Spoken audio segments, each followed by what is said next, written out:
Ciência, ciência. Olá a todos que estão ouvindo, espero que todos estejam bem, estejam gostando do nosso programa. Estamos aqui no nosso segundo episódio do podcast. Hoje vamos abordar uma reflexão sobre os alunos depois dessa pandemia.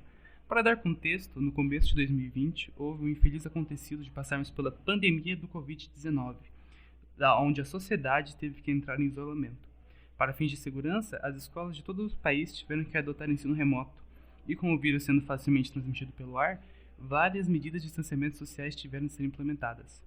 Sendo os anos de 2020, 2021 e também 2022 muito delicados e que ia afetar inúmeras pessoas, com diversas percas, problemas e dificuldades. Com o entrevistado do professor Ivan, queremos conversar sobre alguns dos impactos que os alunos sofreram durante esse período.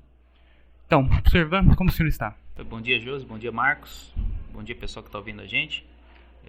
Estou bem, espero que todo mundo esteja bem. Queria agradecer aí a oportunidade de poder conversar um pouquinho sobre educação em pandemia. Então, professor, antes de a gente começar, fala qual é a sua área, sua atuação, seu histórico. Bom, meu nome é Ivan Fortunato, eu sou professor de pedagogia aqui no campus de Itapetininga. Sou graduado em pedagogia e meu doutorado é na área de geografia. Beleza, professor. Então, vamos entrar aqui um pouquinho na nossa matéria. Como está sendo a volta às aulas ao presencial para o senhor? Particularmente, eu estou gostando muito, né? Eu conversei muito com os alunos, né, a respeito do momento de pandemia e agora no retorno, né? Tendo ocupado aí quase um mês e meio de aulas para comentar um pouco, né, dessa transição e o quanto estava ansioso por ela, né? O quanto eu estava com muita vontade de voltar ao mundo presencial para que a gente pudesse retomar os projetos que vinham sendo construídos antes da pandemia, que foram interrompidos pelo isolamento social. E quais foram as dificuldades que surgiram, né, no planejamento do calendário para o EAD e também com o retorno ao presencial, né? Teve que ter uma reformulação completa. Quando a gente parou em 2020, né, eu lembro bem que foi no dia 16 de março de 2020, e tudo começou com uma pergunta muito simples, né, da direção aqui do Instituto, né? É possível fazer remotamente as aulas durante 15 dias? E de imediato todo mundo respondeu que durante 15 dias sim, né? Que havia uma expectativa de um isolamento de 2 semanas para que houvesse o achatamento da curva de contágio e a gente retornasse, né? E isso acabou não acontecendo, né? A pandemia infelizmente foi avançando, né? Novos casos foram surgindo, enfim. E aqui no Instituto a gente ficou praticamente aí mais de 4, 5, 6 meses, eu acho, sem atividades de aula, né? Basicamente as discussões gravitavam ao redor de acesso ou não acesso à informática pelos estudantes, né? E alguma coisa sobre modelos de ensino remoto e uso de plataformas, né? Então, quando a gente retornou, quando a gente retornou o calendário no modelo remoto, basicamente a gente apenas seguiu o que já havia sido estabelecido como plano. Foi exigido que a gente documentasse as diferenças, né, entre o presencial e o remoto, aquilo que a gente tinha pensado no começo do ano para as aulas, mas basicamente a gente apenas incorporou o planejamento na plataforma Moodle aqui do Instituto. E agora quando a gente volta, né, particularmente eu volto com essa ansiedade que eu estava, né, no momento de pandemia, de poder trabalhar presencialmente, porque o presencial, para mim, né, o presencial e o remoto, eles são duas atmosferas muito, muito diferentes, né? O que a gente consegue fazer presencialmente é muito diferente do que a gente consegue fazer remotamente, né? Eu penso que o remoto ele limita muito ao cognitivo, né? E nós, como seres humanos, somos mente, corpo e alma, né? Então, enquanto o remoto limita ao pensamento racional, o presencial a gente consegue mobilizar o todo que somos, né? O senhor falou, né, das suas ansiedades, seus medos, e aí, como você conseguiu lidar com tudo isso, toda essa ansiedade durante esse período? De forma muito difícil, né? Durante a pandemia, eu me ancorei em duas coisas: nostalgia e projeção ao futuro. Então, o que me manteve ativo como professor foi escrever bastante a respeito do que acontecia no mundo da educação aqui no Instituto antes da pandemia, né? Então foi muito bom nesse sentido de poder voltar em memória as atividades realizadas com todas as turmas distintas aqui, né, da física, da matemática, da pós-graduação, os trabalhos que a gente desenvolveu, os produtos que foram gerados, né? Então, como nostalgia, eu fui relembrando os períodos bons, né, de convívio, e por outro lado uma projeção ao futuro, né, pensando então com essa ansiedade de retornar ao mundo ao vivo, porque presencialmente a gente poderia desenvolver coisas novas, a exemplo de um podcast que estamos fazendo aqui na nossa disciplina de Sociologia da Educação, né? Então nós estamos pensando a sociedade a partir de temas muito distintos, mas que nasceram, né, do interesse de cada um aqui da turma, né? Então foi assim que eu sobrevivi mentalmente à pandemia, né? Com foco no passado e no futuro, tentando apenas usando o termo aí, empurrar com a barriga aí as aulas remotas, porque ali a gente só podia trabalhar o cognitivo, né? Só podia trabalhar o racional, e isso para mim é muito limitante. Eu acho que assim como o senhor e muita gente, a gente se prendeu muito nos pensamentos de como é que vai ser no futuro quando essa pandemia acabar, né? Será que a gente vai estar livre? Será que vai realmente tudo mudar e nossos sonhos serão realizados? Quando o senhor voltou aqui nas aulas, foi um sonho realizado? Conseguiu voltar à sua didática tão excêntrica? Boa pergunta, né? Eu acho que uma das coisas que mais me preocupava durante a pandemia era o termo que as pessoas vinham utilizando de novo normal, né? Primeiro que não tem nada de normal numa pandemia que coloca em risco a vida de todo mundo, né? No mundo inteiro. Isso daí não pode se chamar isso de normal. E também não se pode chamar de novo normal um mundo que foi virtualizado à força, né? Então, a educação, o comércio, enfim, quase tudo foi virtualizado à força. Isso não se pode chamar de normal porque nós não somos virtuais, né? Nós somos carne e osso, né? Mente, alma, e também somos seres racionais. Então, a minha maior preocupação era ter esse novo normal como algo líquido e certo. E quando eu cheguei aqui no Instituto em fevereiro, né, fui trabalhando dentro das disciplinas a questão dos receios, né, aquilo que tínhamos medo, e da esperança. Então, meu receio maior é que a gente tenha, de fato, esse novo normal que não mudou nada, exceto a virtualidade do mundo, né? Então, agora as coisas podem ser mais virtuais, porque a gente viu que tudo bem, dá certo, né? E eu coloco isso entre aspas. E minha maior esperança é que a gente consiga, de fato, ter uma nova perspectiva de humanidade, um projeto de humanidade em que a gente perceba, né, que pode ser que a gente corra outro risco, né, de extinção, como foi a pandemia, né? Então, se a gente não tiver um projeto de humanidade em que a gente seja, de fato, mais humano, a gente corre o risco, né, se não for uma guerra que acabe com a gente, é um inimigo invisível, microscópico, né? Então, precisamos mesmo sermos mais afetivos. Isso que o senhor falou de inimigo, né? A gente percebeu durante todos esses tempos da pandemia que muitas vezes nossos inimigos é a nossa própria raça também. Teve uma disseminação enorme de fake news, de comentários extremamente agressivos, tóxicos, que se a gente ficar muito nesse mundo, se ficar atualizado de tudo que acontece, é inevitável que a gente adoeça. Bom, esse é um problema da filosofia, né? Do qual eu não tenho muita propriedade para falar, mas esse é um problema muito antigo da filosofia, né? Sobre o qual muita gente se debruça, né?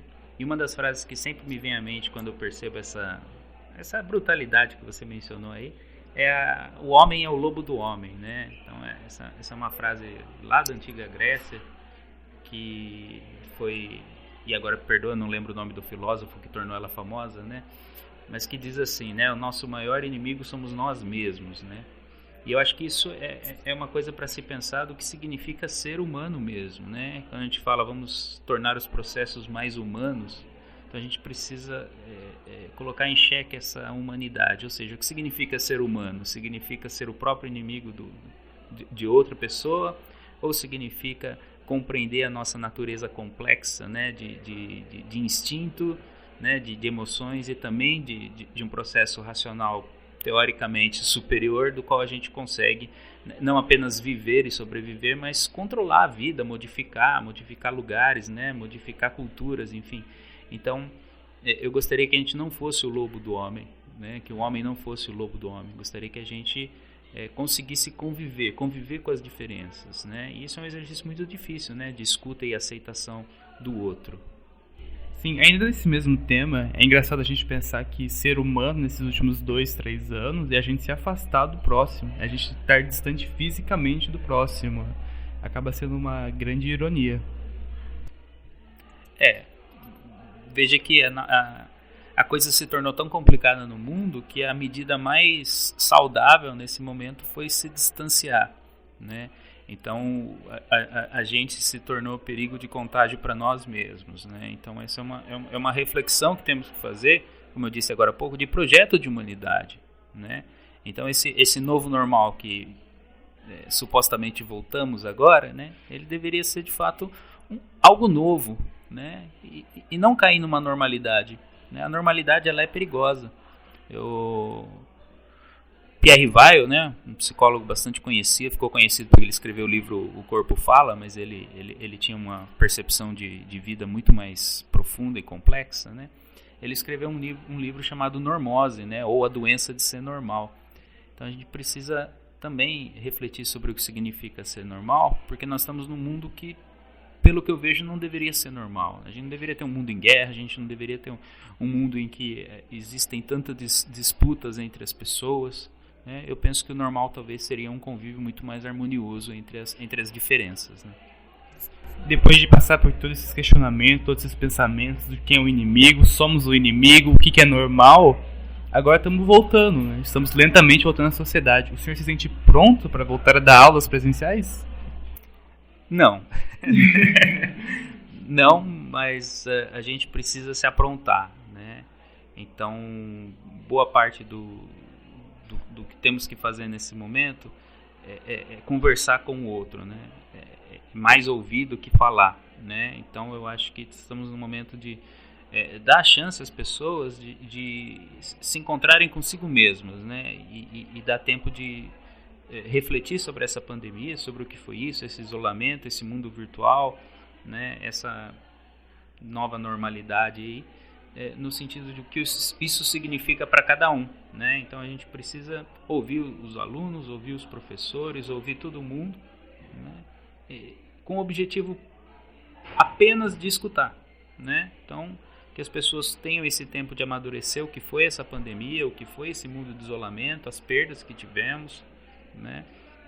E o que isso significou para cada um de nós e colocar isso, né, agora que estamos ao vivo, colocar isso em risco, ou seja, né, dar a oportunidade de que as pessoas se expressem e mais ainda, né, de perceber o quanto somos diferentes e o quanto temos que, o quanto a gente tem que não apenas aceitar que somos diferentes, mas de conviver, né? Então eu acho que esse é o exercício. Então não estou preparado para simplesmente abrir um livro e discutir um texto sem que a gente tenha feito esse exercício. O senhor falando disso de ouvir o próximo, né?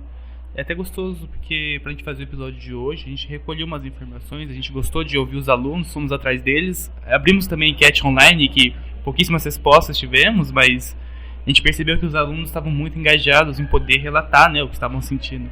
O Instituto Federal aqui do campus Itapetininga, ele abriu o momento de desabafo, online mesmo. Mas presencialmente a gente viu que importou muito para os alunos falarem como é que estava sendo a pandemia, como estão voltando. E depois a gente já vai retornar a isso, a gente já faz aqui um resumão do que os alunos comentaram com a gente. Mas a gente percebe que é realmente evidente que é muito necessário esse momento de poder desabafar, porque a gente sabe que não foi fácil para ninguém. O exercício que foi proposto aqui por vocês, né, de colher as informações dos estudantes, eu acho que é um exercício que temos que fazer com mais frequência, né? Todo mundo quer se expressar, né? E a gente não tem essa oportunidade, né? A gente volta aqui ao mundo presencial, mas a gente é engolido pelo vestibular que tem pela frente aí para os jovens do ensino médio, pelo mercado de trabalho do pessoal que está no ensino superior, né? Então a gente voltou ao que era antes da pandemia, né? O mundo regido por coisas limitadas, então a gente precisa disputar entre si por essas vagas que são limitadas, né? Então eu acho que quando aparece essa oportunidade de falar, as pessoas vão querer falar. E mais importante do que dar a oportunidade de falar é que a gente consiga ouvi-lo, né? Então, para quem estão falando, né? E é sempre bom que essa fala tenha um eco, né? Senão ela cai num vazio. Então, se a gente tiver mais chances, né? Eu digo a gente, nós professores, né? Vocês estudantes, enfim, que não deixe isso passar batido, isso a pandemia, né? Que a gente consiga conversar sobre, né? Que a gente não pegue apenas um momento de eu odiava o mundo remoto, agora eu odeio o mundo presencial, enfim, né? Mas que a gente consiga se expressar sobre o que foi sentido mesmo, né? No fundo da alma aí. Né? Acho que conversar, na verdade, é a forma de a gente não sentir todo esse ódio. Durante a pandemia a gente não podia conversar livremente, então acho que isso acumulou o ódio geral, e agora que estamos voltando talvez não estejamos conseguindo ter o mesmo desempenho que antes, então o ódio continua, né? Mas conversar sim realmente ajuda. E linkando ainda com essa parte dos alunos, eu quero saber a opinião do senhor. Você sente que os alunos estão conseguindo voltar presencial, estão prontos para voltar? Eu vou dizer assim que não. Né? Eu acho que a pandemia nos pegou de surpresa, né? Então a gente de repente tomou a medida de isolamento como a profilaxia mais adequada, né? Então se não tem vacina, se não tem remédio e o vírus se transmite pelo ar, vou ficar longe das pessoas para evitar o contágio. Então isso foi surpresa, foi repentino, não teve tempo de pensar. Mas agora, né, que os casos estão diminuindo, né, a pandemia ainda está aí, mas os casos estão diminuindo, a maioria das pessoas estão vacinadas, até com 4 doses, né, de reforço, enfim, eu acho que a gente deveria ter tido o tempo, né, de voltar, fazer uma preparação a essa volta, né, mas a gente já voltou com aula no primeiro dia do calendário, né, foram inseridas algumas atividades de acolhimento no meio das aulas, né, então eu acho que a gente não está tão preparado nesse sentido de voltarmos, né? Porque como voltamos, né? Como é que a gente prepara o instituto para essa volta? Enfim, a gente voltou, né? Então a gente voltou com aula e com algumas atividades de acolhimento, ou seja, é aquilo que a pandemia mostrou, né? O mundo não pode parar, né? Então quando a gente volta ao vivo, a gente volta da mesma forma, a engrenagem não pode parar, né? Então vamos seguir aí com a vida. Então eu acho que a gente precisa mesmo de mais tempo, né? Mais tempo para entender o que aconteceu com tudo, né? Até as diferenças mesmo, né? De rotina, as diferenças de forma de estudar, as diferenças de forma de ensinar, né? Então eu diria assim que ainda não estamos preparados. Bem, meio que está tudo sendo em prova agora, está tudo em xeque, como que cada aluno meio que lidou, então a gente está realmente vendo agora. Ainda vai ver por muito tempo todas as sequelas que causou esse distanciamento, no jeito que os alunos estudam, na forma que eles encaram os estudos. Mas voltando aqui, quais as principais diferenças entre ministrar aulas à distância e as aulas presenciais para você, professor Ivan? Então, particularmente, né, a gente já passou um pouco por essa diferença, né? O mundo por trás das telas, né, do celular, do computador, é um mundo em que a gente não tem acesso às emoções, a gente não tem acesso aos afetos, a gente não tem acesso a nenhuma das dimensões humanas, exceto o racional, né? Então, mesmo que eu consiga conversar, né, de certa forma me expressar pelo computador, através da mídia, né? Quando o outro não quer ouvir ou ficou cansado de ouvir, ele silencia, ele desliga. A pergunta, né, a diferença entre o remoto e o presencial, né? Então disse agora há pouco, né, que pelo computador pelo mundo remoto você só tem a dimensão cognitiva, né, o racional, né? Então você transmite conteúdos e a pessoa ali se vira para aprender esses conteúdos, né? Se tem dúvidas, eu me disponho a tirar dúvidas, enfim, mas a gente não tem as outras dimensões, né? A gente não tem a dimensão dos afetos, dos sentimentos, a gente não tem o risco, né, de estar no mesmo lugar e alguém falar algo que eu não queira ouvir, né, justamente porque não faz parte daquilo que eu acredito, não faz parte da minha história, enfim, mas faz parte do outro, né? Então quando a gente está ao vivo a gente corre esses riscos de ter que aprender a lidar com o outro. E virtualmente não, né? Virtualmente, quando você não quer ouvir, você silencia, você sai da tela e deixa ali apenas logado, né? Então a diferença do mundo virtual para o mundo real é que no mundo real a gente se coloca à prova, né, da convivência, né? E é difícil, porém é necessário, né? A gente aprender a conviver, né? Aprender a aceitar as diferenças, né? Aprender que as pessoas são diferentes, né? Isso parece óbvio, mas isso é muito difícil, e é por isso que as pessoas brigam e tem guerras, né? Justamente pela dificuldade de compreensão de que o outro é diferente, né? A gente acaba também voltando um pouco ao assunto inicial sobre ouvir e falar, né? Acho que a gente se acostuma muito no mundo onde as pessoas querem falar o tempo todo, querem sempre expressar a sua opinião e não dão espaço para ouvir as outras. Porque, sei lá, às vezes não agrada, às vezes desconsidera, às vezes, sei lá, trata de má forma, né? Então, voltando àquela mesma lição, né? A prática de você escutar o outro sem o julgamento, com acolhimento, você acaba fazendo uma diferença enorme, tanto em você na pessoa quanto no social. Mesmo que uma pessoa não mude o mundo, a gente vai mudando de engrenagem em engrenagem, fazendo o mundo girar melhor. É bacana ouvir você falando isso, né?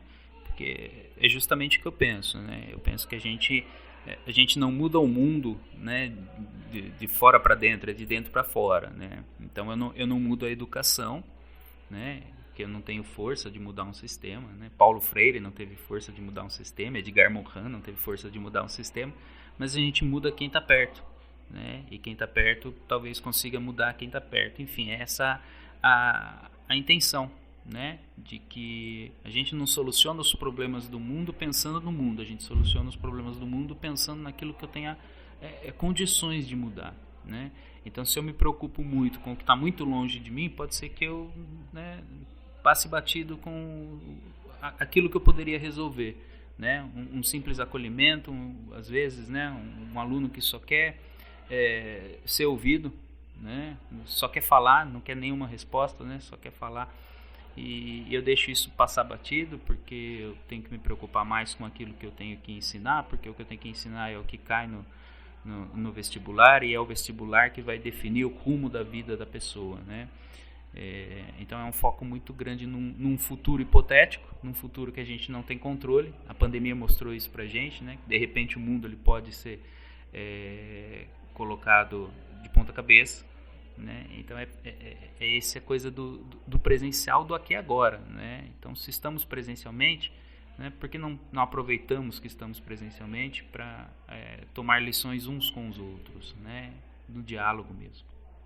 É evidente que a pandemia deu essa ansiedade nas pessoas, né? A gente é forçado a pensar no mundo muito afora, né? E sempre teve essa ansiedade. É uma coisa muito mais comum do que deveria, mas essa ansiedade que faz a gente pensar muito mais no futuro e menos no presente, a gente acaba pulando umas etapas muito essenciais. Por exemplo, a gente estudar para o vestibular que vai ter daqui a 3 anos, e nisso a gente esquece do que a gente é hoje, nisso a gente adoece hoje, e todo o preparo que a gente teve pode não ser o suficiente para reparar os danos que sofremos. Esse pensamento de prioridades é uma coisa que a gente devia exercitar muito mais. A gente focar em poder estar bem hoje, para estar o suficiente para ir melhor amanhã, é uma etapa muito mais que necessária que a gente tem que começar a atribuir. E aquilo, né? Até mesmo se você estiver podendo falar, exercitar esse poder de se expressar, em vez de você só se preocupar em focar no que é, entre muitas aspas, importante, que é o estudo, que é ler vários artigos, é escrever muito tempo, ser produtivo, a gente acaba adoecendo. Essa ansiedade começa a virar esse tópico que a gente vai esquecendo o que é realmente prioridade para nós, que no fundo sempre vai ser saúde. Eu só tenho a concordar. Foi muito bom isso que você falou. Então, vamos continuar então essa parte. Depois dessas aulas, para quem não conhece, o professor Ivan é conhecido aqui no IF por ter umas práticas não muito ortodoxas, né? Durante a pandemia, ele infelizmente foi forçado a entrar nesse padrão de materiais, que é depositar no Moodle, o nosso sistema de ensino, depositar no banco de dados de ensino materiais para ler e depois os alunos produzirem algumas questões. Foi horrível passar por isso, professor? Já te dando a resposta que foi horrível? Foi sim. Eu acho, né, você tocou num termo aí, ortodoxia ou heterodoxia, sei lá qual que é o contrário disso, né? Eu fui aprendendo a ser professor aqui no Instituto Federal, né? E ao aprender a ser professor, eu fui tomando contato com teorias e práticas que, quando eu estudei pedagogia no começo do século, eram autores e eram correntes pedagógicas que não se falava na formação de professores, né?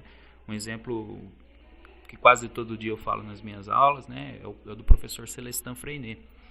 Né? Então, essa falta de ortodoxia não é ao acaso, não é uma rebeldia, não é nada contra o que a gente tem de educação, né, num sentido mais amplo, né, mas é uma particularidade.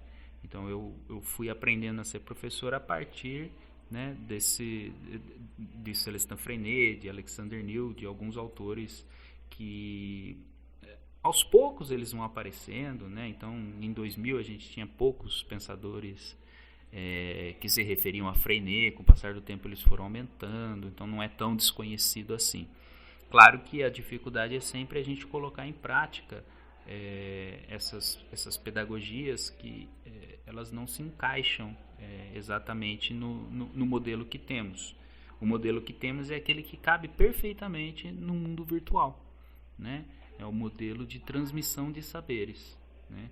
Do qual a gente tem, então, toda a lista de conteúdos a serem disseminados, e esses conteúdos, então, eles são transmitidos de alguma forma, se não forem presencialmente por meio da clássica pedagogia do giz e da lousa, pelo mundo virtual, por meio de videoaulas, por meio de listas de exercício, etc, etc, né? Então, eu sofri bastante, talvez porque na construção da pedagogia Freinet ele não tinha tecnologia, então não tive nenhum modelo para recorrer, né? Freinet faleceu em 1966, né?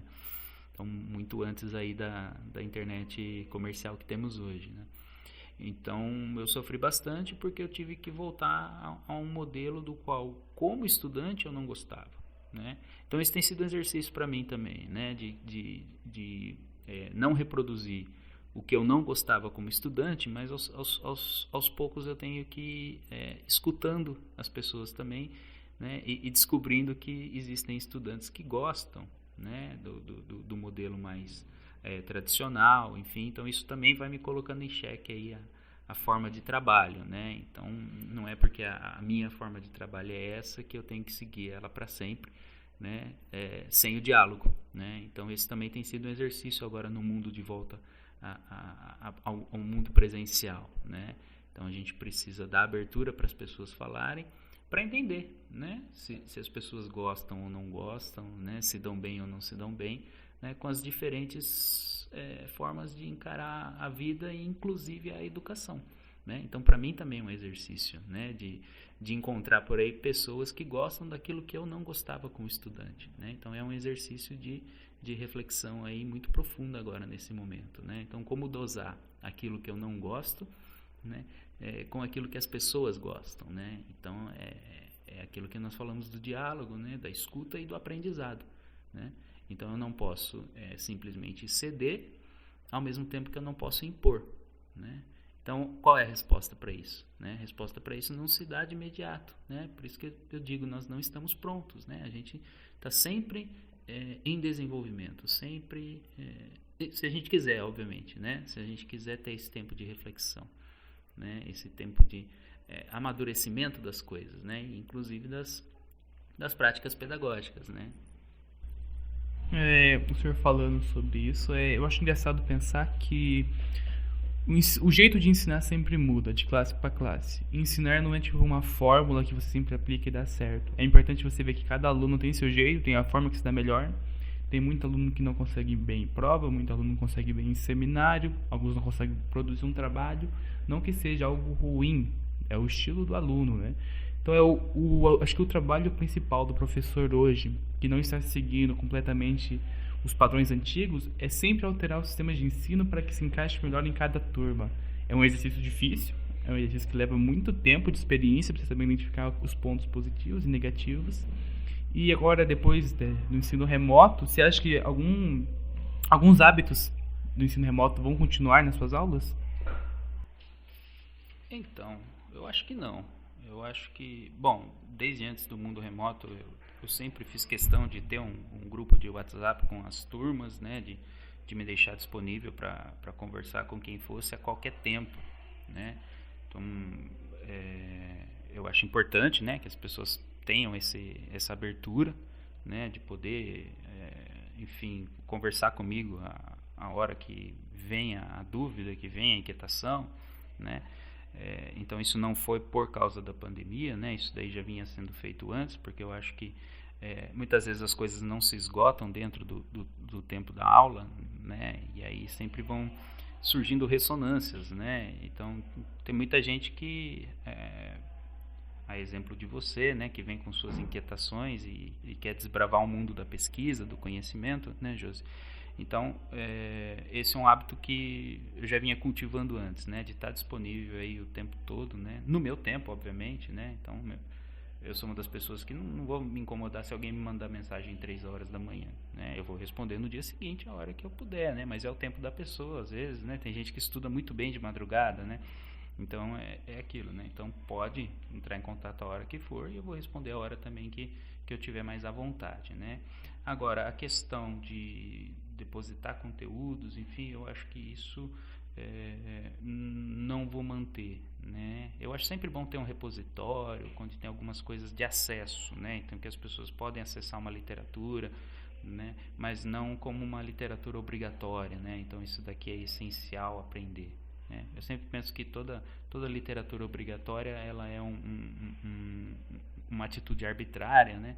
E toda vez que você impõe um texto, por exemplo, um livro que seja, né, como básico, você está deixando de fora tantos outros, né, e isso aí acaba sendo muito unilateral, né? Então até mesmo a construção do que se lê dentro de uma disciplina, eu acho que essa construção tem que ser feita também de forma dialogada, né, e dar a oportunidade das pessoas trazerem aquilo que elas acham interessante para o debate. Igual falamos, né? De classe em classe muda muito. Às vezes uma classe vai se dar muito melhor com um autor, às vezes uma classe vai preferir ler outro autor. E a gente sabe que em filosofia, na leitura, nos artigos, a gente sempre tem que dar esse olhar crítico, né? Não levar tudo como 100% verdade e nem tudo como 100% mentira, né? O senhor também mencionou que é muito bom essa comunicação com o professor. Eu, por exemplo, me dou muito mal com o estudo de manhã, estudo cedo. Eu não me sinto produtivo, não me sinto animado. Uma das vantagens do ensino à distância é que eu conseguia reservar o horário de estudo para a noite, onde eu me sinto mais ativo, mais desempenhado. Caminhando aqui para a reta final, professor, eu queria só fazer uma perguntinha antes de a gente começar a ver um resumo do que os alunos mandaram para nós. O senhor tem algum recado para os alunos? Eu acho que o essencial aí cai bem em tudo que a gente falou, né? Então, perceber-se, né? Eu acho que isso é algo muito bom, né? Até os hábitos de estudo, né, que você mencionou, né, sou melhor de manhã, sou melhor à tarde, sou melhor à noite, né, isso é uma coisa muito pessoal, né, em qual momento do dia eu me sinto mais disposto ao aprendizado, né, e lançar mão aí, sempre que for possível, da escuta, né, sei que a gente tem muita coisa para falar, né, mas que a gente também tenha muito tempo para ouvir, né, e aí a gente vai construindo diálogos e só assim a gente percebe que existem as diferenças, né? A gente percebe de fato que existem as diferenças e que se eu não aceito as diferenças eu estou fadado aí a acumular ódio, acumular ranço, né? Enfim, de não aceitar essa coisa da diferença. Uma brincadeira que eu sempre ouvi de meus professores é que Deus nos deu dois ouvidos e uma boca, que é para ouvir mais e falar menos. Não sei se o senhor já ouviu isso, ou já falou alguma vez? Eu ouvi isso bastante, né?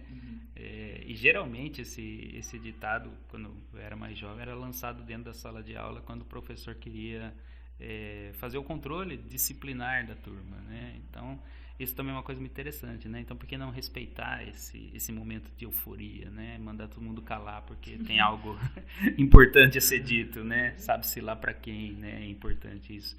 Então, eu já ouvi esse ditado, sim, eu ouvi quando era aluno e estava num momento de euforia, querendo falar, brincar, extravasar. Foi feito um levantamento de algumas perguntas a alguns alunos do campus. É legal a gente realçar como teve certas semelhanças e diferenças, com uma maioria não gostando ou sabendo lidar com o ensino remoto no início, mas seguindo o tempo conseguiram se adaptar. Outra parcela, mesmo depois de um tempo, não conseguiu. E uma pequena minoria do que a gente entrevistou sentiu até mais conforto no ensino remoto, tendo mais essa liberdade. É engraçado a gente também pensar em sistema de liberdade. O ensino remoto dá a gente essa autonomia de a gente escolher nossos horários, nossas quantidades de estudo. Alguns alunos tinham mais esse autocontrole, essa autodisciplina, que permitiu estudar melhor no ensino remoto. mas houve uma considerável concordância que o isolamento não afetou tanto os estudos. Conseguiram deixar esse tempo afastado não prejudicar muito, mas ainda atrapalha de certa forma quem tem que se locomover ao campus. O ensino remoto, como eu falei, dá essa liberdade de você escolher seus horários. Então, ter que vir ao campus, essa foi sendo a maior dificuldade do ensino presencial, tendo que voltar a se locomover. Muitos aqui da região de Itapetininga não são de Itapetininga ou são muito distantes do centro onde fica o campus. E referente ao retorno, houve uma concordância que aqueles que tinham um certo pé atrás eram em medo do vírus e o questionamento de se vão conseguir voltar ao meio social, se vão conseguir se desempenhar bem nos estudos, porque vai ser uma pressão maior. E o sistema de avaliações que a gente acabou se acostumando, porque no ensino remoto a gente tinha uma base para a gente geralmente consultar. Agora já mudou bastante, voltamos ao método tradicional, que é papel, caneta e um tempo que na nossa cabeça que fica correndo e a gente fica preocupado. Bem, tínhamos aqui algumas perguntas ao professor que os alunos mandaram. Como está sendo para o professor formular as aulas, reconstruir a aula presencial e o que absorveu na pandemia para usar agora? Acho que a gente abordou bastante essa pergunta durante a conversa toda, mas se o senhor quiser fazer outro resumão aí, a gente aceita. A questão de formular aula, né, dos anos que eu estou aqui no Instituto, tem sido sempre uma inquietação minha, né? Então, como é que eu formulo uma aula? De certa forma, isso tem sido mais recorrente nos últimos anos pré-pandemia e agora no retorno, né? As aulas elas têm sido quase sempre iniciadas, né, por uma situação geradora, né? Paulo Freire já falava da palavra geradora, né? Então eu tenho pensado situações do cotidiano que não podem simplesmente passar desapercebidas, né? Então situações corriqueiras que acontecem por problema de sistema dentro do Instituto Federal, ou alguma situação ocorrida no corredor, ou algum colega que comentou alguma coisa que diz respeito à educação. Então essas situações têm sido situações geradoras, né? E aí a gente parte da situação geradora para ir construindo coletivamente aquilo que talvez nos seja útil e interessante, né? E é o que você falou agora há pouco, né? Cada turma é uma turma, né? E nesses coletivos que vão se formando de forma diferente, né? Então eu tenho o mesmo aluno que está em disciplina A, B e C, mas, né, cada disciplina A, B e C é um coletivo diferente que se forma, né? Então é um diálogo diferente que se constitui, né? Porque as pessoas vão mudando, vão sendo outras, né? E aí a gente vai no diálogo, então, tentando incorporar essas diferenças aí dentro de projetos maiores, né, da disciplina. Tem sido assim. Houve uma pesquisa sobre as mudanças comportamentais em coletivo causadas pela pandemia? Se sim, será que vai ser passageiro essas mudanças? Então, eu desconheço alguma pesquisa mais sólida que tenha sido feita a respeito dessas mudanças, né? A gente pode apenas inferir, né? Então, houve mudanças? Houve, né? Houve mudanças na forma de consumo, o mundo virtual se tornou ainda mais intenso, né? Então, com as lojas fechadas, só podia comprar pela internet, né?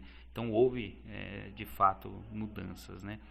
Agora, como é que a gente transforma isso em conhecimento científico, aí já é outra história e eu não consegui achar, na breve busca que eu fiz para me preparar aqui para a entrevista, eu não consegui achar nenhuma pesquisa mais sólida, né? Até brinquei aqui com você agora há pouco, né? Encontrei uma que juntou 100 e tantos especialistas para falar aquilo que a gente já sabe, né? Que a gente precisa dosar o uso dos aparelhos eletrônicos, que a gente precisa se movimentar, que a gente precisa estar em conjunto, né? Então eu acho que de fato seria interessante também produzir uma pesquisa nesse sentido e que ela tenha, né, o necessário rigor para a gente entender coletivamente o que está acontecendo aí em termos de mudanças de comportamento. Agora, se elas são passageiras, eu vou dizer assim, algumas mudanças, né, são de agora, né, desse ajuste aí, e outras talvez permaneçam, né, como é a história, né? A história ela é sempre feita de continuidades e rupturas, né? Então, ficamos aí até aí se alguém tiver interesse em tocar algum tipo de pesquisa nesse sentido, aí fica aí o convite, né, para que a gente consiga formular aí né, tudo que é necessário, né, a construção de amostragem, né, as formas de investigar, enfim, né, vale a pena. O senhor falando, vamos citar um exemplo aqui, né, nesse meio de pandemia, o Deus Shopee, que a gente usa com muita frequência, virou um hábito. E eu acho que mesmo após a pandemia, a gente vai continuar utilizando com muita frequência o Shopee e outros sistemas como a Shein, que são métodos, né, fáceis. E aquilo que os especialistas falam, 120 especialistas para dizer que devemos parar de usar tanto celular, exercitar, eu acho que a gente está ouvindo isso há pelo menos uns 15 anos. Professor, qual é a sua opinião sobre os alunos antes, durante e depois do isolamento? Bom, eu acho que essa é uma pergunta muito ampla, né? Então posso falar dos meus alunos, né? Antes da pandemia, a gente vinha tendo muito engajamento, né, nas aulas, né? Obviamente houve desistências pelo caminho, né, mas aí desistências de curso, né, isso acaba acontecendo por N motivos, né, do qual não faz parte da conversa aqui, mas eu sempre vi o engajamento, né, antes da pandemia. Durante a pandemia eu não os conheci, né? Não houve essa oportunidade de conhecê-los, exceto alguns alunos que acabaram se tornando meus orientandos e bolsistas, do qual até ocasionalmente, mesmo durante a pandemia, a gente acabou se encontrando para discutir algum projeto, alguma coisa, né? Sempre mantendo os protocolos de segurança aí adequados, né? Então foram poucos os que eu pude conhecer durante a pandemia. E agora, depois da pandemia, está sendo talvez esse choque, né? De ok, então agora nós não somos bolinhas na tela do computador, nós somos pessoas, bolinhas com as iniciais, agora nós somos pessoas, né? Então tem sido aí o choque de entender essa diferença, e tem sido também aí a surpresa de conhecer as pessoas, né?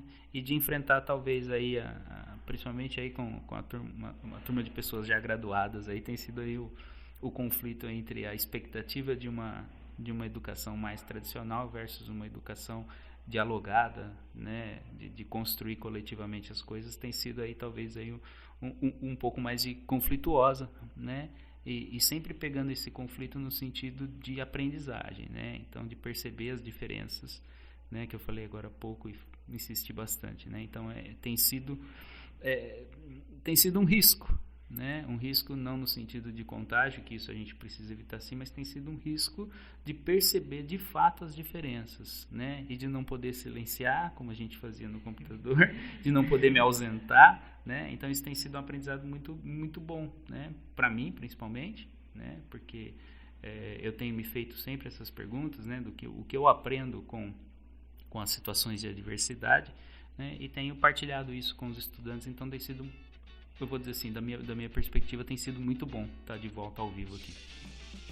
Professor, eu agradeço demais a companhia, o tempo que o senhor me dedicou, foi uma hemorragia de prazer. Fico muito feliz pelo tempo que você dedicou a nós, e o pessoal que está assistindo, que está ouvindo, no caso, podcast. Fiquem ligados com a gente nas redes sociais. A rede social está como Far in Heinz, tendo um pequeno tracinho embaixo do Far. Fiquem atentos ao próximo episódio, onde teremos o Pedro Sampaio falando sobre a Sociedade Brasileira de Física. Acho que é um tema bem interessante, principalmente voltado à nossa turma, mas pode interessar muitos outros. Agradeço muito a atenção e tchau, tchau.